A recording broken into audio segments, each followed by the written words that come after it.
finishing up our evening. We've been out down at our local beer shop, the Caledonian Craft Beer Merchant.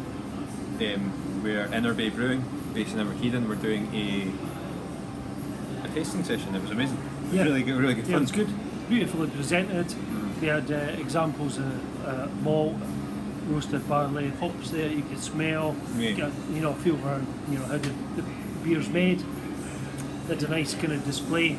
Kate, who is one of the main people in the company, is an ex-teacher, so she had a beautiful presentation. It was beautifully presented. The whole process of making beer was She's a nicely biologist done. with chemistry, so she knew her stuff as well. She knew the science of what she was doing. If you've watched our podcast before, we've tasted their Topaz and a couple of other beers before, and enjoyed most of their stuff. So it was a nice chance to try it on range. Some of their darker beers. That's what we said. I hadn't tried. I tend to shy away from darker beers just through habit rather than anything else. And I'd tasted the two that I bought that I wouldn't have bought otherwise. I got Onyx, which is a 9%. Jet, which is a 9%. Stout, isn't it? Stout. And I bought that, which I wouldn't have gone anywhere near. Yeah, probably not. What was the other one they had? I'll just mention, I like Pearl. Pearl is I should mention their beers are all named after semi-precious stones. So I got Pearl, which is actually the first beer of theirs that I ever tasted, and that was a recommendation from the beer shop. And this is a very light wheat beer. I think it's got almost a wine-like taste to it. It's got a dry white wine and really unusual. Somebody could just drink a lot of, I think. And I got another one I just want to mention again. It was Onyx. That was that's their dry stout, which again I probably wouldn't have gone anywhere near. Yeah. I don't know why. And then I deliberately made a point not buying Topaz because I always buy Topaz. I didn't get any either, but that's our kind of go-to beer from Innerby. I got a Citrine, it's a kind of very refreshing. I thought it's been really hot weather recently, and I don't want a beer that's kind of refreshing, something I can just sup in the sun. For the same reason I got Amber, which is their pale ale, and Jasper, which is a dark ale. Dark ale, but only low percentage in alcohol. It was enjoyable. Yeah, really interesting. Yeah, beer that one. Yeah, looking forward to drinking, and we've got absolutely gorgeous weather at this moment in time. So we've both been on holiday, so we've been reading a wee bit, and we thought we'd review very briefly some comics. Actually, before we move on though, should we say where we are? We're in the Drouthy Fox in Dunfermline, which has got a few craft beers on tap, a couple on tap, and quite a few tins in the cans. A nice little selection. So, lovely staff as well. Like I was here last week and they remembered me coming in there, which is nice. Yeah. So what we're having just now? This is it's Beaverton. Let me just Google what it's called. Beaverton in the brewery. It's neck oil, isn't it? Neck oil from Beaverton. Neck oil IPA, I believe. Yeah. I'll double check that before we come off, just so that we've got nice beer. It's nice enough. And comics wise, just I got this. I'm trying to get me and Colin and a couple of our friends are doing a D&D night, hopefully next week. Uber Geeks. Huh? Uber Geeks, yeah. So I've gamed for years in the past, and I've come away from it just now. I grabbed this from the Workshop of Heroes. It's called The Adventure Zone, which is based on a podcast I listened to, which is great. This is actually a comic version of the Adventure Zone podcast. So like the podcast is done like every episode is part of their campaign. And it's just this is recorded in the background. But like Dungeons and Dragons, it's made a resurgence recently. Yeah, it has, absolutely. Particularly because of Stranger Things. If anybody's watched that, the kids play Dungeons and Dragons. Well, I was looking for us. I was going to buy a starter set for us to play with, and the new starter set is Stranger Things. It's got the themed version. The Demi. That's right. Demigorgon. Demigorgon is the thing. Actually, I've been watching Stranger Things on my school summer holidays. I've been thoroughly enjoying it. So the Adventures, that's one of the comics I like to talk about. And also, just while we're on like Stranger Things, Netflix, I absolutely love Glow, the TV show, and I've been trying out the comic series from IDW. I'll come back to that. It's not a good review. Alright, okay. I've picked up another Commando comic, mainly because it's a really unusual one. The writer is James Swallow, who is a kind of well-known sci-fi thriller author. He's written, Doctor Who stories. He's written Warhammer stories, Warhammer 40k stories. I'm trying to remember what else, but other kind of well-known kind of sci-fi stuff. And this is his first attempt at a Commando comic, set in the Cold War, and it's all about the SR-71 Blackbird spy plane. And I picked this one up because I thought I want to read this unusual story. It's not the usual kind of thing that you associate with Commando, although Commando covers all these different kind of war periods, even to the future. This is the Cold War period, which hasn't been covered a lot. And I thought, how could they make a story out of this? But they did. It's pretty good. And my other book, graphic novel of Weegee, a biographical book about the photographer known as Weegee, real name Arthur Felig. So that's my books of the week. Cool. Right, so I thought what was quite popular last week is just the speed that we do these, and it's like we're not going to delve too much into them. Please feel free to comment and ask us questions.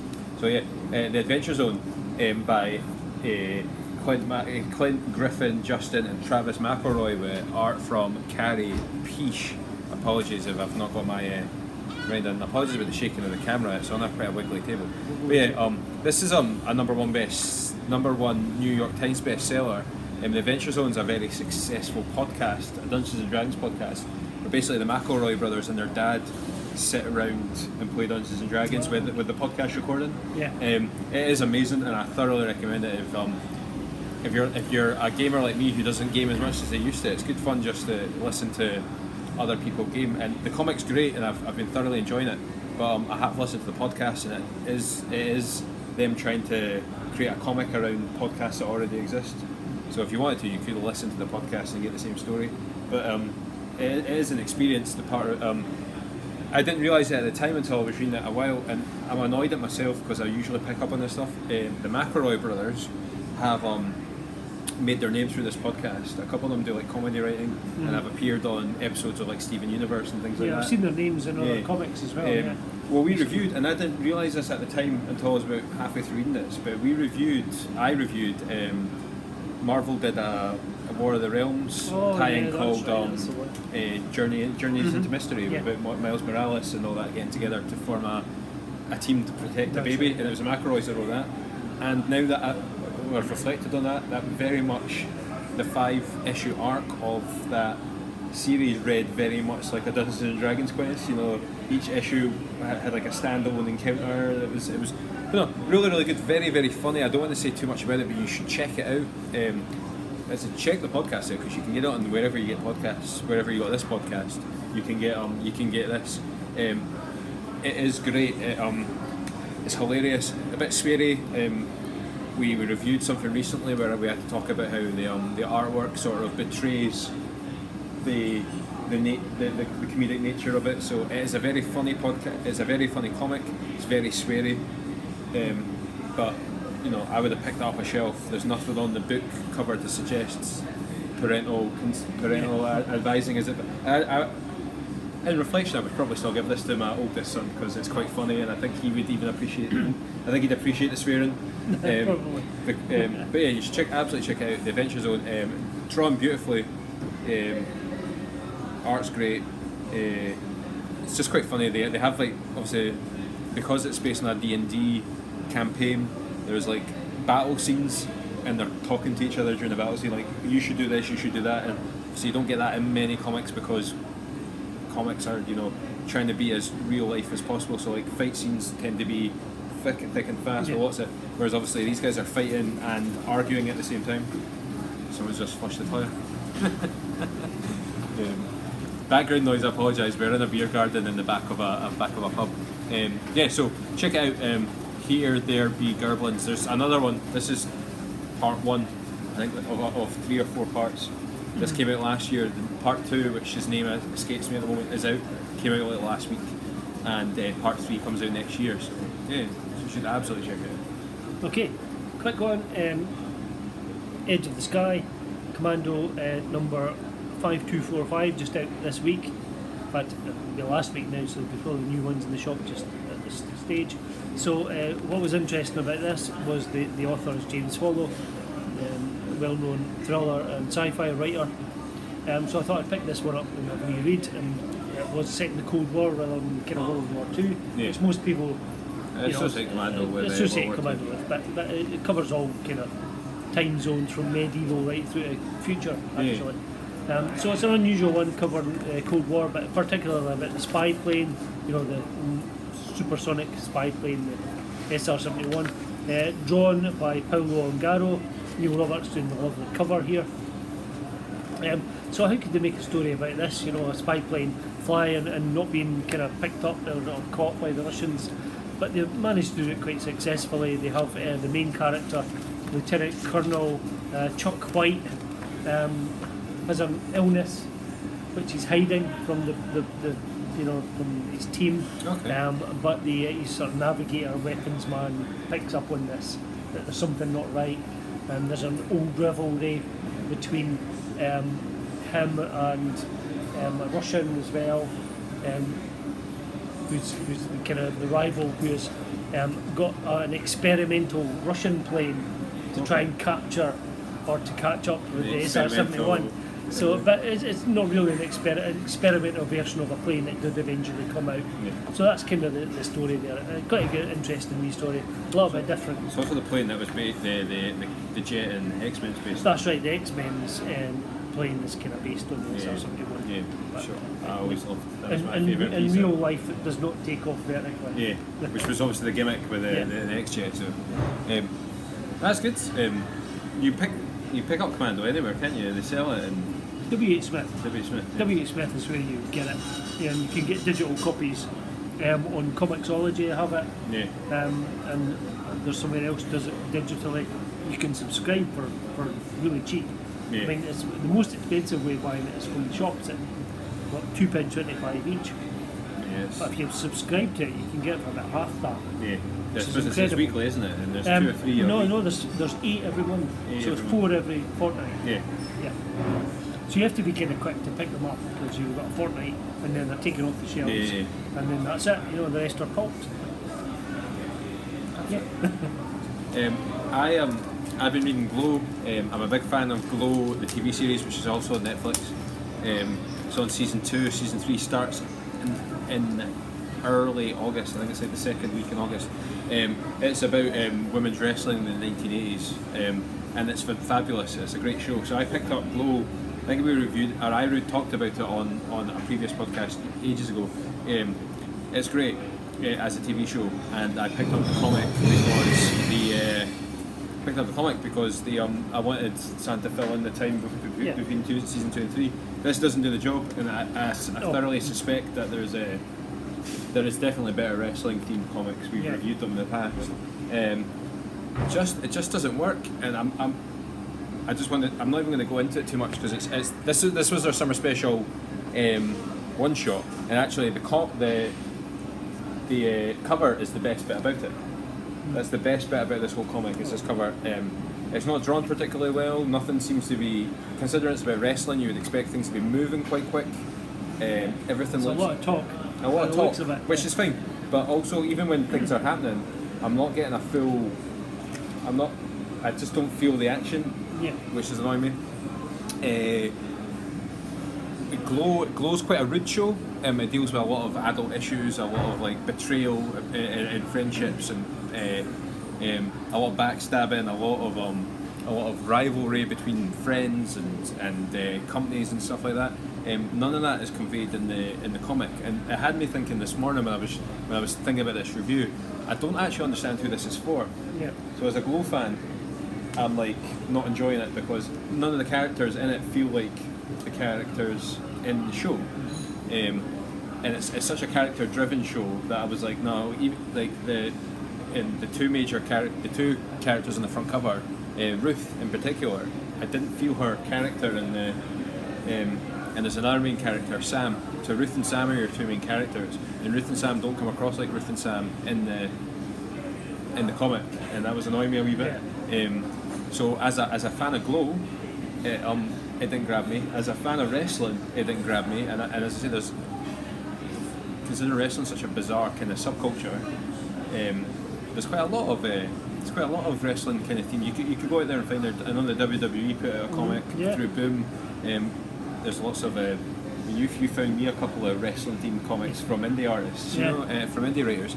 So it just, as a Glow fan, it's not there. As a wrestling fan, it's not there. And just as a standard comic fan, it wasn't there. It doesn't look very good. Even the action scenes are very stationary, and it was just upsetting me a wee bit. Bit of a cash in on the name. It absolutely. And it's just quite disappointing. You should absolutely check out Glow, and you should Netflix. Sorry, if you've got a Netflix account, because it's great. And as I said, there's 2 seasons up there. Season 3 starts in a couple of weeks. Don't get the comic, in my opinion. Or get a comic and prove me wrong. You know. Okay. I wouldn't get it. Don't get it. I'll read yours. Yeah. No, you won't. You won't read it. You read an issue and you're like, nah. I'm not into wrestling, so I couldn't care less. So, last book, and this is a fairly weighty graphic novel, Weegee, serial photographer.